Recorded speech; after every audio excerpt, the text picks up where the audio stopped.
వస్తున్నారు కానీ ఇది యాత్ర కాదు.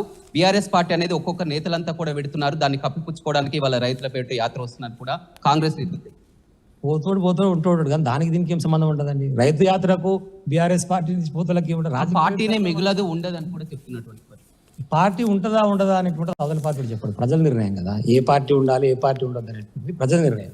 ఆ పార్టీలో అసలు నువ్వు ఉండాలా ఉండదు అనేది కూడా ప్రజల నిర్ణయం. ప్రజలు ఏదైనా సరే అల్టిమేట్ గా చేయాల్సింది ప్రజల నిర్ణయానికి అనుగుణంగానే ముందుకు పోతాం. బీఆర్ఎస్ పార్టీ ఒక్కడితో స్టార్ట్ అయ్యి 10 మందితో ముందుకు పోయి గడగడలాడించి కేంద్ర ప్రభుత్వాన్ని తెలంగాణ సాధించినటువంటి తెలంగాణ జాతిపిత కేసీఆర్. ఆయనకి చిల్లరమల గారు రాజకీయ విచారాలు తల్లిపాల దగ్గర ముగ్గుతోలు ఈ లంగ లపంగలు సావుదలకు వచ్చినప్పుడు సిగ్గు లేకుండా బుద్ధి లేకుండా ఈ లపంగాలు పార్టీ మారినంత మాత్రాన్ని పార్టీ ఎందుకు మారుతున్నారని పదవులు అనుభవించారు వాళ్ళంతా ఉన్నారు, ఇప్పుడు ఎందుకు మారుతున్నారు? వాణి కదా అడగాల్సింది. ఈ క్వశ్చన్ ఓన్ అడగాలి, మారినోని కేకే గారిని అడగాలి, మారినోని సిఆర్ గారిని అడగాలి. ఏం కుదర వచ్చిందిరా మీకు, ఏం తక్కువైందిరా?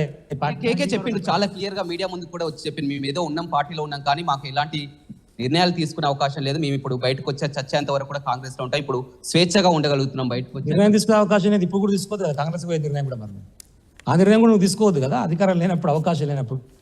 నీ బిడ్డకి పదవి కావాలి, నీకు పదవి కావాలి, నీ కొడుకు పదవి కావాలి, సావుదలకు వచ్చి 85 ఏళ్ళకు ఇలా గుర్తుకొచ్చింది నేను కాంగ్రెస్ కన్నా కప్పుకుంటా ఈ కన్నా కప్పుకుంటా ఇలా గుర్తుకొచ్చిందా?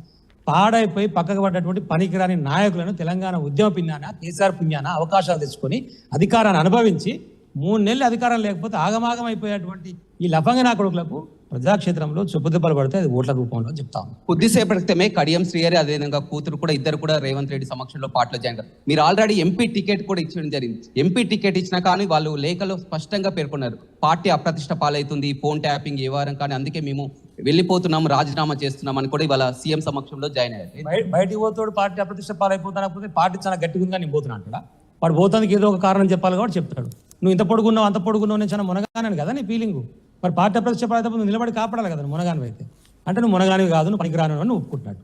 అంటే ఏడు అధికారం ఉంటే ఆడిపోతాయి, ఏడ బెల్లం ఉంటే ఆడిపోతాయి, ఏడ చీరల నీళ్ళు ఉంటే కప్పలాడి చేరితే నేను కప్పలాంటోని వేస్ట్ అని చదువుతానని ఒప్పుకోవాలి.